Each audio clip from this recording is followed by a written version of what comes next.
네, 안녕하세요. 오늘 빠시의 초대석에서는요. 아마 요즘 최고 핫하신 분이시기도 하고요. 스마트 튜브 경제 아카데미 강의 역사상 최대 매출을 일으켜 주신 분입니다. 네, 아무튼 저희한테는 은인 같은 분이시기도 하시고요. 그만큼 많은 팬덤을 보유하고 계시고, 최근은 이제 뭐 공중파라든지 여러 매체에서도 많이 접하실 수 있을 것 같고, 워낙 글도 좋고 책도 좋고 칼럼도 좋고 요즘 굉장히 바쁘게 활동하십니다. 이분은 이제 주부님이기도 하시고 이제 학부모이기도 하시고 이제 그리고 이제 전업 투자자이기도 하시고 또 강사이시기도 하시고 아무튼 지금 몸이 10개라도 좀 부족함이 없이 지금 활동하고 계신 분이시기도 합니다. 너무 컨텐츠가 좋고 이게 좀 좋은 게 뭐냐면은 정말 일반인들 입장에서 귀에 쏙쏙 들어오게 핵심만 짝짝 알려줘서 그런 부분들 때문에 아마 많은 팬덤이 생기지 않았을까 그런 생각을 합니다. 지금 뭐 어떻게 보면은 이제 수도권 입지 분석에 있어서는 최고죠.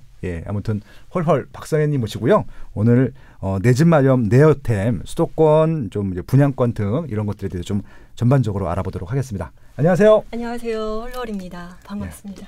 야, 저희 뭐 몇 개월 만인데 잘 지내셨어요? 덕분에 너무 잘 지내고 있습니다. 저는 매일 헐헐님 그 강의를 듣다 보니까 매일 보는 것 같아요. 저 강의를 그렇습니다. 스마트 튜브 경제 아카데미에서 지금 강의 중이거든요. 이미 이제 수강 신청은 끝났어요. 마감이 됐기 때문에 추가 신청을 하실 수 없고, 지금 이제 그 앵콜 강의를 하려고 지금 굉장히 고민하고 있습니다. 왜냐하면 저희 또 다른 강의 프로그램이 있는데 헐헐님 앵콜 하게 되면 또 순서가 밀리거든요. 근데 지금 워낙 다시 오픈을 해달라고 하시는 분이 많아서 오픈을 하는 게 맞겠죠. 그래서 5월 첫째 주에 재오픈을 하도록 할 테니까요. 지난번에 신청 못하셨던 분들은 다시 한번 들어주시면 좋을 것 같고요. 수도권 교통망을 가지고 입지를 다 풀었습니다. 거기에 이제 기존 아파트, 분양권, 입주권 다 풀었으니까 한번 꼭 들어보시면 좋겠다라는 말씀을 드리고 싶고요. 오늘은 이제 그 강의 중에 일부를 조금 최신 업데이트를 해서 오셨더라고요. 제가 요즘 뭐 하냐고 물어봤더니 답사 다닌다고. 그래서 매일 그 결과들을 오늘 말씀해 주실 것 같습니다.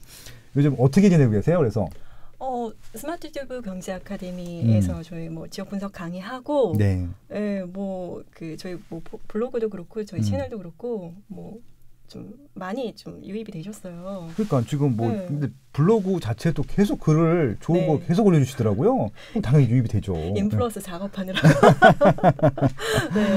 열심히 하고 있습니다. 그래서 뭐 양질의 포스팅이 되려면 아무래도 현장에 다녀야 되잖아요. 그렇죠. 그래서 현장에 열심히 다니고 있고요. 아무튼 이제 집에서 고상하게 이게 뭐랄까요? 책 보시면서 클래식 들으시면서 커피만 드실 것 같은 분인데요. 정말 진짜 빡세게 현장에서 진짜 답사하고 계십니다. 아마 그 결과로 오늘 좀 말씀해 주실 것 같습니다. 요즘이요 서울 수도권 시장 어떤가요? 일단 한번 정리해 주시면 좋겠습니다. 뭐 빠숑님 많이 정리해 주셨을 텐데 저는 이제, 오늘 빠숑이 아니라 김학열이라고 사회자입니다. 잘 몰라요. 그래서 뭐 오세훈 서울시장님 취임하셨고요. 서울시장 분위기는 약간 뭐라고 해야 되죠? 정중동. 로 표현 가능할 것 같습니다. 재건축의 상징적인 단지인 음마아파트 주공 5단지 매물이 보류되고 여의도를 비롯해서 상계주공이라든지 이런 재건축 아파트들 실거래가가 전고점을 경신했습니다. 근데 이제 그 신고가는 경신했지만 그 거래량이 막 이렇게 수반된 상승은 아니거든요. 그러니까 지금 이제 솔직히 이제 그 물건을 파셨던 분 중에 진도가 하도 안 나가니까 짜증이 나서 파실 분들도 얼마 전까지 있었거든요. 하도 진도를 안 펴주니까. 근데 이제 오세훈 시장이 어떻게 보면 애착을 가졌던 단지들이잖아요. 잠실주공 5단지, 음마아파트, 뭐 여의도, 한강변에 있는 아파트들은 다 그랬을 텐데 그런 아파트들은 일단 실제 할지 안 할지 모르겠지만 기대를 좀 많이 갖고 있는 것 같더라고요. 맞아요. 그래서 보류된 물건들, 그러니까 매수 문의보다는 보류하는 문의 전화들이 이제 소장님들이 많이 받으시고 그 기대감이 명확하죠. 매수 문의가 크게 막 증가하진 않았지만 어떤 현장의 분위기가 바뀐 것은 체감이 되는 그런 분위기입니다. 제가 그저께 그 여의도 가서 저희 지역 탐방 찍고 왔는데 뭐 진짜 뭐 실제 거래가가 뜨진 않았는데 3, 4억이 올랐대요. 호가가 한 달 동안에. 그래서 지금 그렇다고 하더라고요. 똥이 굉장히 좀 조용하게 편인데, 오히려? 예, 목동이 굉장히 오히려 예, 약간 태풍의 눈? 뭐 이런 분위기예요. 목동에 많이 올랐을 것 같은데 네. 그러니까 호가는 올랐지만 네. 거래가 되진 않고 매도할 의사도 없는 그런 물건들. 그냥 던져보는 겁니다. 예, 그런 물건들이 나와 있고 그러니까 우량 물건들이 없는 거죠. 그러니까 거래량이 수반되지 않은 호가의 경신. 네. 네, 뭐 이런 시장의 분위기를 느낄 수가 있을 것 같아요. 그러니까 이제 뉴스 보면은 이제 매물이 쌓였다라는 기사들이 한 달 정도 있었었는데 네. 이게 이제 그런 것들 실상을 까보면은 네. 팔 의향이 없고 네. 그냥 높은 가격으로 한번 던져보는 거죠. 이건 그렇죠. 실질적으로 아마 매수자가 붙어도 걷어들일 가능성이 높은 매물들이 쌓이고 있다라고 네. 보면 됩니다. 이런 입지가 좋은 데들은. 네. 그래서 조금 더 뭐 피부에 와닿는 정책 제시가 있다면 시장은 조금 더 빠르게 움직이지 않을까 뭐 이런 생각이 듭니다. 네. 네.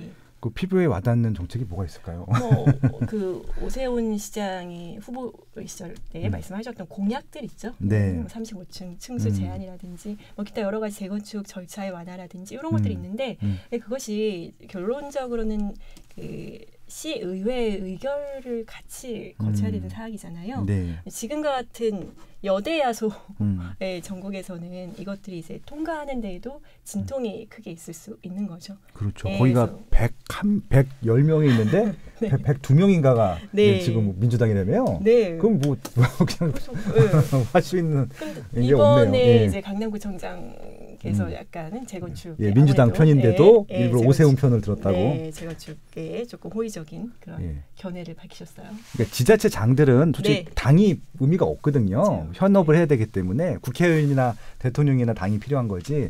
지자체장들은 아마 이게 자기가 재선 내년에 6월 1일 날 지방선거가 있기 때문에 재선 되는데 유리하면은 편을 다시 먹을 겁니다 아마. 그럴 가능성도 높고요. 예, 그러네요. 아무튼 좀 저도 피부에 와닿는 정책들이 나오기를 좀 진심으로 기원합니다. 지금 이제 그 오늘 지역 얘기를 해주실 거잖아요. 네. 어떤 얘기 들려주실 거예요? 오늘 그 수도권 여러 지역 이야기를 좀 해보려고 하는데요. 네네. 지역 분석할 때 좀 주제가 없이 이야기하면 좀 정리가 안 되고 좀 몰입감이 좀 떨어지더라고요. 역시 달라요. 우리 또 그런 진짜 몰입감이 그래서 진짜. 지난번에는 교통망을 테마로 해서 지역을 좀 분석을 해봤고 오늘은 수도권의 전매 가능한 분양권을 주제로 해서 지역 이야기를 풀어보려고 해요. 이건 강의 아니에요? 이 정도는? 이거 그냥 무료로 오픈하기엔 너무 아까운데 이거? 제가 최근에 그 저희 수강생분이 인천에서 크게 웨딩홀 사업을 아마 제일 큰 웨딩홀 거예요. 웨딩홀 사업을 하고 계신데 부탁을 하셔가지고 신혼부부 특강을 좀 제가 했어요. 재밌다. 취지가 좋아서 제가 흔쾌히 신혼부부 특강 그 웨딩홀에서 결혼을 하셨거나 그리고 앞으로 예비 신혼부부이신 분들을 한 50상 정도 초대를 했어요. 야, 그 예식장 잘 되는 이유가 있네요. 네, 그렇게 초대를 해. 그런 이벤트를 진심으로 그 신혼부부들의 그 출발을 응원해 주는 거잖아요. 그래서 취지가 너무 좋아서 제가 신혼부부 특강을 다녀왔는데 되게 재밌는 게 그 신혼부부 특강에 이제 여친의 손에 이끌려서 온 남친분이 이렇게 처음에 이렇게 계시더니만 핸드폰을 계속 이렇게 같이 없는 거죠. 내 집 마련이. 관심이 없구나. 네, 그래서 뭐 주식을 보는지 어떤지 모르겠지만 게임을 하시는지 계속 이러고 계시다가 저희가 한 2시간 반 정도 이어진 특강이었는데 1시간이 지나고부터 종자세로 이렇게 하더니 뭐 귀와 눈이 반짝반짝 하시더라고요. 그래서 이렇게 살짝 이렇게 동기를 부여해주고 돌을 던져주고 관심을 갖게 해주는 것이 굉장히 중요하다라는 생각이 들어서 좀 약간 제가 내 집 마련 그리고 빠지면 마찬가지겠지만 약간 그 사명감 이런 게 좀 느껴지더라고요. 그리고 정말 좋은 일 하셨네요. 인천에 제가 예전에 근무했었어요. 10년 전에. 근데 직장 동료가 그 웨딩홀에서 결혼을 했는데 찾아왔어요. 그래서 봤는데 그래서 뭐 사연이 되게 구구절절해요. 그래서 본인이 한 3억 정도로 대출을 안 받고 그 인천에 있는 진짜 구축 아파트를 마련한 거예요. 대출을 안 받고? 네, 3개월 사이에. 근데 이제 올랐어요. 8천만 원 올랐는데 옆에 아파트는 2억이 올랐다는 거죠. 그러니까 대출 좀 받지 왜 대출도 안 받았어. 그러니까 모르는 거예요. 전혀 몰랐고 그냥 장모님이 옆에 계셨기 때문에 그 아파트를 선택한 거예요. 그래서 그분 저희 직장 동료죠. 그래서 전 직장 동료였는데 그분 이제 갈아타는 거를 제가 도와드렸는데 그게 바로 인천시 공무원이잖아요. 그래서 제가 인천에서 좀 그분의 직장 반경에 있는 신축 분양권으로 갈아타기 하실 수 있도록 계약까지 하실 수 있도록 도와드렸어요. 와. 네, 근데 그 본인이 가지고 있는 예산이잖아요. 그걸로 그대로 갈아타고도 돈이 남았어요. 네. 그럼 당연히 갈아타야 되거든요. 그러니까요. 이게 보통 이게 제일 중요한데 그 본인이 능력이 되는데도 안 하시는 분들이 몰라서. 그러니까 아까 그 신혼부부 대상으로 했다가 처음에 남자분들이 관심이 없다가 후보에 관심이 있은 이유를 전 남자니까 공감을 하거든요. 솔직히 이제 뭐 이게 정해진 법칙은 아니지만 결혼할 때 남자들이 보통 주택은 마련해야 된다고 생각을 하잖아요. 맞아요. 해주고 싶겠죠. 좋은 집, 좋은 입지. 그렇죠. 돈이 없으니까 자격지심이 있는 거예요. 그러니까 맞아요. 그냥 그래서 무심한 척하고 그냥 딴짓하다가 딱 들어보니까 저 정도면 가능할 것 같은데 조금만 노력하면 그렇죠. 그때부터 이제 몰입이 되는 그런 것 같아요. 맞아요. 네. 그래서 특히나 인천 지역이어서 제가 인천 지역 분양권을 위주로 좀 설명을 해드렸더니 조금 더 이제 더 집중해서 들으시더라고요. 근데 지금 인천의 분양권으로도요 생각보다 상대적으로 좀 적은 돈으로 신축 아파트를 얻을 수 있는 그 권리를 살 수가 있어요. 아니 제가 지금 궁금한 게 서울은 지금 없죠. 서울은 아시겠지만 분양권 전매라는 분양권 시장 자체가 없어졌잖아요. 없잖아요. 근데 지금 그럼 수도권이라고 하면 지금 경기도 인천은 아직도 있다는 얘기예요, 그러면? 그렇죠. 경기도하고 인천을 제가 일주일 동안 다 낱낱이 분석해서 제가 일일이 엑셀에다가 넣어서 세웠더니 한 120여 경기와 인천에 120여 개 단지가 되더라고요. 아니 몇 개도 아니고 120개나 된다고요? 120개. 세 자릿수가 있다고요? 네. 근데 그게 되게 많은 것 같잖아요. 경기하고 인천이에요. 네. 경기에 1,000만이 넘는 인구가 살고 있고 인천에 300만 가까운 인구가 살고 있잖아요. 근데 수도권의 거의 반을 차지하는 120가구라면 굉장히 적은 수예요. 그렇죠. 그것도 분양권이니까 그래도 기존 그렇죠. 아파트 말고 분양권이니까. 아무튼 이 120여 단지를 오늘 소개해 주신다는 얘기인 거죠? 네. 이거 그냥 갑자기 지금부터 지름 유료로 할까요, 그냥? 안 됩니다. 엑셀표도 같이 제공을 해주세요. 알겠습니다. 아유 정말 천사 같은 우리 헐헐님 진짜 박수 일단 쳐드리고 싶네요. 너무 감사합니다. 지금 그래서 지금 어떻게 시작하면 될까요? 네, 일단은 뭐 지금 어디부터 시작하면 될까요? 네, 2023년 12월경에 그러니까 한 2년 조금 넘으면 이제 분양권이 다 경기와 인천에서 사라져요. 그러니까 지금 이제 하고 있는 것들만 가능한 거고 그렇죠. 지금 분양하는 것들은 이제 안 돼요? 2020년 9월 22일부터 작년 9월 22일부터 분양 그 이후에 분양을 했다면 전매가 안 되잖아요. 2020년 9월 이후부터 안 된다고 합니다. 안 돼서 지금 나오는 물량들은 다 분양은 전매가 안 되잖아요. 그러니까 2020년 9월 22일 전에 분양한 것만. 그래서 분양을 해서 입주 전에 있는 이 사이에 있는 단계가 있는 아파트가 한 120여 개이고 이 물량이 끝나면 서울을 비롯한 이 수도권에서 분양권 시장이라는 말은 이제 사라지게 되는 거죠. 야, 지금 이제 120개 그 말씀 이해하겠네. 이제 120개 하면 많아 보이는데 이제 기하 급수적으로 또 점점 줄을 거 아니에요. 올해만 해도 그 중에 3분의 1이 또 사라지고. 그러니까 카운트다운이 쭉 되는 거 아니야? 120부터 쭉쭉 해서 막 하다 이제 0으로 딱 되는 거잖아요. 그래서 사라진 물량이 많은 곳들이 뭐 안양이라든지 되게 많아요. 메인 주거지에서 분양 물량들이 굉장히 많았었는데 하나씩 아쉽지만 사라지고 있어요. 입주하면 또 끝나는 거고. 그렇죠. 안양도 입주 많이 하죠 지금. 그러네요. 와. 그렇습니다. 그래서 아무튼 요 기간이 되기 전에 아직까지 2023년 12월까지는 아직 2년 정도 남았네요. 그래도. 네, 그렇죠. 근데 이제 분양권이라는 게 시간이 이렇게 지나면 지날수록 그 가치가 이제 건물에 올라오잖아요. 그렇죠. 사람들이 내 옆집에서 집을 짓고 있어도 사실 관심이 없으면 이게 안 보이는 법이거든요. 예를 들면 죄송합니다. 네. 아내가 임신했어요. 그러면 뭐만 보이죠? 아내만 보이나요? 배만 보이나요?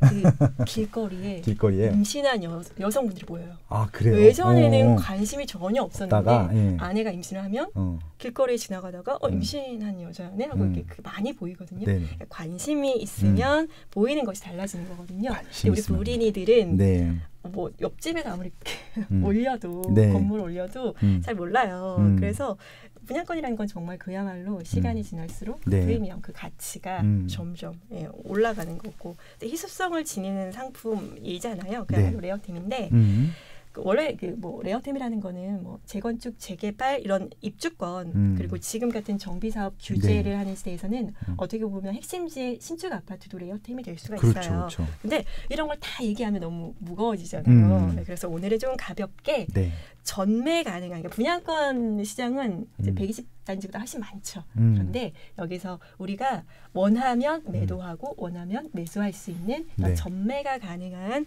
분양권 이런 지역 걸쳐 있는 지역의 이야기. 야. 분양권을 매개로 지역의 이야기를 해보려고 합니다. 그래서 제가 약간 조심스러운 게 네. 실물을 얘기하잖아요. 분양권을. 그래서 이게 결코 이렇게 추천을 하거나 네. 그 분양권 낱낱에 대해서 말씀을 드리려고 하는 게 아니라 거기에 걸쳐 있는 지역 이야기를 네. 이제 분양권을 빌려서 이제 이야기를 테마로 이야기를 드리고 싶어서 분양권을 가지고 왔습니다. 아 네. 너무 좋고요. 저 벌써 기대가 됐고 벌써 가슴이 쿵쾅거리기 시작했습니다. 예, 그러면 일단 분양권 상태인 물량이 제일 많은 쪽이 어디예요? 수도권에서는 단연 인천이죠. 야, 일단은 뭐 규모 면에서 광역시니까. 네, 맞아요. 예. 인천이 수도권 전매 분양권 물량의 3분의 1을 차지하고 있어요. 그러면은 경기도가 인천에 거의 지금 한 4배, 5배인데 네. 그 감안해도 3분의 1이라고 하면은 인천에 네. 굉장히 많은 거네요. 거죠. 분양을 많이 하긴 했군요. 많이 했습니다. 인천은 그 송도나 청라, 영종 이 세 개의 축으로 네. 중심으로 신도시가 개발됐잖아요. 네, 신도시 3총사. 네. 그래서 신도시 세 개의 주거축을 형성을 하고 있는데 그 수도권 도시 전체적인 개발축이 지금은 구도심으로 넘어왔어요. 구도심이라고 하면 어디를 얘기해요? 원도심이죠. 원도심. 예를 들면은 수원은 매교역 인근, 수원역 인근에 수원 하성이 있는 곳. 그러니까 영통구 아니고 다른 그렇죠. 쪽. 팔달구라든지 권성 장안구 쪽에. 장안 이렇게 되고 그리고 인천 같은 경우는 그동안 택지지구 개발이 많았잖아요. 네. 다시 본도심인 동구, 중구, 미추홀구 이렇게 안쪽으로 들어오게 되는 거예요. 야, 소위 말해서 관심이 별로 없었던 지역들. 네. 예. 그래서 미추홀구, 주안역. 네. 혹시 그 세대세요? 네, 그럼요. 나이트클럽 별로 다르지 않습니다. 나이트클럽 가볍겠구나. 주안역에 있는. 아주 도서관만 다녀서. 자, 그래서 네. 그 1980년대 초반부터 한 2010년대까지 네.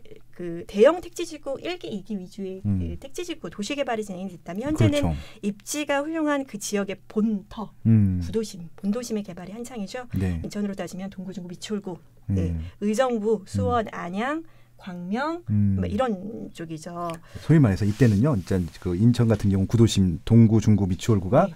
1호선 교통의 중심지였었고 네. 지금 의정부, 수원, 안양, 광명 이런 데는 위성도시였어요. 위성도시. 우리 사회교실과에서 요즘 위성도시란 말을 안 쓰고 신도시라 쓰는데 네. 우리 때는 위성도시를 배웠어. 신도시란 말을 안 쓰고. 네. 네. 저는 신도시가 기억합니다. 네. 네. 그래서 신규 택지 개발 사업이 어느 정도 마무리가 됐고 네. 구도심 개발이 활발하게 진행되고 있어요. 네. 네. 개발이 진행되면 당연히 새 아파트가 생겨나는 거고 네. 새 아파트를 분양받은 사람도 생겨나죠. 그렇죠. 사정에 의해서 매도하는 사람도 매수하는 사람도 생겨납니다. 솔직히 뭐 이제 툭 까놓고 얘기하면은 투자 목적 하시는 분들도 있죠. 그렇죠. 전매를 하려고. 네, 그렇죠. 전매 목적. 네. 네. 그 제가 신흥공부 특강을 해보니까 네. 그 사람들이 항상 이렇게 부동산에 대해서 뭐 이렇게 많은 지식을 가지고 있지 못하잖아요. 네. 그래서 가장 걱정하시는 게 아니 분양권에 내가 프리미엄이라는 걸 굳이 1억이나 2억을 붙여서 사야 되는가 너무 꼭지 아닌가 내가 사서 네. 떨어지면 어떡하는가 이런 불안감이 되게 많더라고요. 그렇죠. 항상 제가 산 가격보다 빠질까 봐 걱정돼서 네. 대부분 못 사세요. 못 사시는 분들은 그게 제일 커요. 이유가. 맞아요. 네. 그리고 인천의 분양 물량이 너무 많은데 이것을 다 소화할 수 있느냐라는 그 불안감이 또 인천 분들이 있으세요. 그렇죠. 또 몇몇 전문가들은 인천 네. 물량이 좀 증가하는 것들, 굉장히 많이 네. 증가하는 것들에 대해서 네. 조심해야 된다라고 메시지도 주기도 하고 그랬었어요. 네. 그런데 그 예를 들면은 택지지구 내에서 공급을 한다면. 네, 공급 물량이 그 지역이 굉장히 많이 늘어 100% 다 공급 물량이잖아요. 그렇죠. 거기는 원래 사람이 안 살되니까 그렇죠. 다른 곳에서 사람을 끌고 와야 돼. 유입되고 네, 유입 안 되면 안 되죠. 네, 그 입주장 때 택지지구 입주장 때는 그 지역의 공급 물량이 너무 많아가지고 그렇죠, 그렇죠. 네, 시장이 흔들릴 수가 있는 건데 지금은 구도심의 개발이잖아요. 네. 정비 사업이라는 거는 수요 공급적인 측면에서 봤을 때 조금 다르게 생각해야 되는 부분이 뭐냐면 그렇죠, 그렇죠. 네, 원래 거주하시는 분들이 원래 다시 들어오는 부분이 있잖아요. 그렇죠. 원주민들이 그냥 네, 들어오는 원주민이 거죠. 다시 들어오기도 하고 네. 일반 분양이 된 물량들이 기존의 택지지구의 그 100% 물량보다는 또 적다라는 거죠. 많이 적죠. 비교도 안 될 정도로. 그래서 순 공급 효과가 낮다. 그렇죠. 순 공급 효과가 낮다. 말도 이렇게 고급지게해요. 야. 그래서 이제 공급으로 인해서 만약에 하락이 오려면 그 어느 정도 누적된 공급 물량의 과잉이 있어야 하는데 그렇죠. 지금 인천시장의 상황을 보면 일단은 입주가 시작이 되고 특히나 내년 입주 물량이 굉장히 많은데 입주 물량들을 지금까지는 소화를 하고 있고 오히려 그렇죠. 서울과 인근 경기 지역에 비해서 싸다라는 생각이 들어서 실수요자들이 유입되고 있는 그런 시장이거든요. 네네. 그래서 인천의 분양권 시장, 인천뿐만 아니라 현재의 분양가에서 프리미엄이 붙어서 거래되고 있는 이런 분양권 시장은 투자자가 유입되는 시장이라기보다는 실거주자가 유입되는 시장이에요. 그렇죠. 그래서 좀 안타까운 게 뭐냐면 그분들은 이제 의사결정이 좀 늦었던 거잖아요. 항상 늦죠. 오르고 오른 다음에 들어가죠. 맞아요. 그에 대한 어떻게 보면 프리미엄으로 대가를 치르는 건데 이제 그게 마음이 편치 좀 않으시는 거죠. 그런데 분양권이라는 게 좀 여러 가지 좀 메리트가 있어요. 그래서 오늘 저희 빠세에서 분양권의 어떤 장점에 대해서 좀 이해를 하시면 좀 더 마음 편하게 그리고 또 좋은 입지에 있는 분양권의 안전성에 대해서 좀 느끼실 수 있을 것 같아요. 그러니까 이제 투자를 하시는 분들은 뭐 이런 설명을 드릴 필요도 없어요. 분양권이 있다 그러면 일단 가서 그냥 바로 보이면 사거든요. 아시죠? 네, 일반인 분들 같은 경우는 그러니까 지금 말씀하신 대로 분양권에 대해서 이게 좋은 것 같기도 하고 사고 싶은데 좀 리스크가 있다고 보이기도 하고 애매한 거예요. 맞아요. 그래서 좀 분양권에 대한 장점을 좀 잘 설명해 주시면 오늘 굉장히 좀 도움이 많이 될 것 같습니다. 네. 분양권이 점점 귀해지고 있습니다. 네네. 이제 분양권 장점이 굉장히 여러 가지가 있어요. 네. 첫 번째, 싸다. 싸요? 피를 붙이는데 싸요? 쌉니다. 네. 청약에 당첨될 가능성이 낮은데 새 아파트에 살고 싶다면 가장 싸게 살 수 있는 방법이 바로 분양권이 아닐까 싶어요. 그렇죠. 기존에 지금 입주한 새 아파트보다는 싸죠. 그렇죠. 일단 싼 건데 싸죠. 사람들이 싸다고 인식을 못 하고 있을까 봐요. 프리미엄이 붙은 것만 보이는 거죠. 그렇죠. 프리미엄만 보이는 거죠. 그래서 물론 조합원 입주권 매수하는 방법도 있는데요. 이 입주권이라는 거는 그 매수하는 시기에 따라서 분양권을 매수하는 것보다 적은 돈이 들기도 하고 또 일반 분양이 완료된 이후에 매수하게 된다면 입주권을 오히려 분양권을 매수하는 것보다 초기에 들어가는 비용이 좀 더 많을 수도 있어요. 그렇죠. 뭐 현찰이 많아야 살 수 있는 것들도 맞아요. 많고. 분양권과 입주권의 차이를 좀 이해하게 되시면 그렇죠. 저희가 지금 드리는 말씀을 좀 이해하실 수 있을 것 같은데 그래서 첫 번째는 쌉니다. 쌉니다. 두 번째. 초기 비용이 적게 든다. 초기 비용이 적게 든다. 이거 좀 설명이 좀 필요할 것 같아요. 초기 비용이 뭡니까? 분양권 매수하는 데 드는 그 초기 비용은 크게 분양가와 그 옵션 비용의 10%, 분양가 플러스 옵션 비용이 분양가 10%. 전체는 아닐 거 아니에요. 그렇죠. 분양가의 10%, 옵션 비용의 분양가의 10%. 계약금의 10%? 분양가의 10%가 그렇죠. 계약금이죠.